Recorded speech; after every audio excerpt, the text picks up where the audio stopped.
So I'm in this position right now, and listen, I'm not looking to blame anybody for the predicament, for what my life is right now. And I mean, not at all. I take 100% full responsibility. I shared and will continue to share the stories of my story, of my past, with the very serious intent to only help others. As difficult as that may be to believe, that's the truth.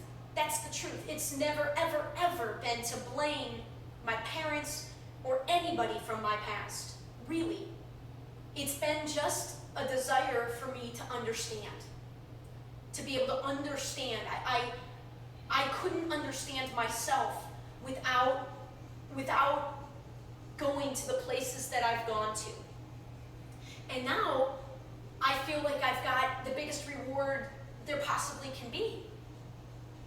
A very thorough, deep understanding and connection with myself. However,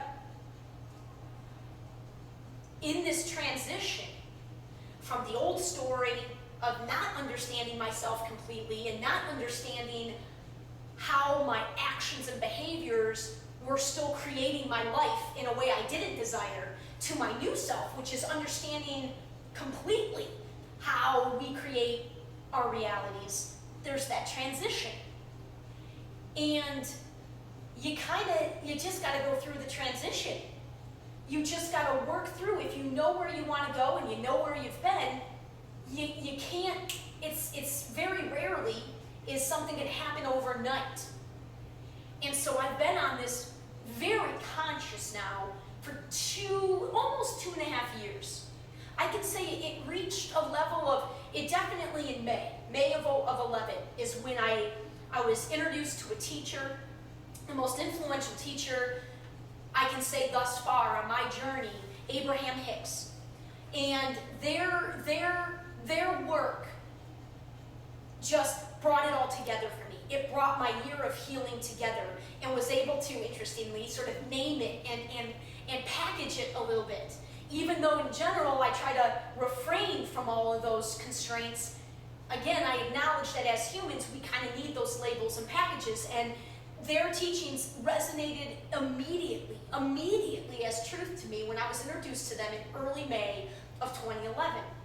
And I can tell you that I went right to work in the sense of applying not only what they were talking about, but everything that I had read in that spiritual awakening year of mine, applied it immediately to my life. You know, I didn't just read the organized religion books in that 7 to 8 week period at the end of 2010, where I've said that I read the entirety or parts of about 40 books, 40 spiritual books. Yes, the religious, like the organized religion, things on the organized religions. Ranging from paganism to the big three, Judaism, Islam, and Christianity, and everything in between, a little Confucius, a little Taoism, a little Hinduism, a little Buddhism, all the isms. But I also was reading some of the bigger name, non-mainstream folks, Deepak Chopra, Wayne Dyer, Rhonda Byrne, who wrote The Secret and the Power. You know, I was reading anything that was coming at life from a bigger than what we see perspective. There's got to be more than what we see, is what I've always kind of told myself. There's got to be more, because what I see in the world is not, I'm having trouble making sense of it. I'm having trouble understanding how our religious, institutions, just looking at the one of my past, at Catholicism, and looking at what even is taking place in that faith with priests abusing children and then the church hiding it. How that's like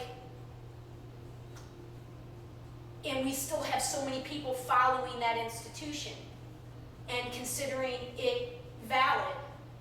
That doesn't make, that I have a hard time reconciling that. I have a hard time reconciling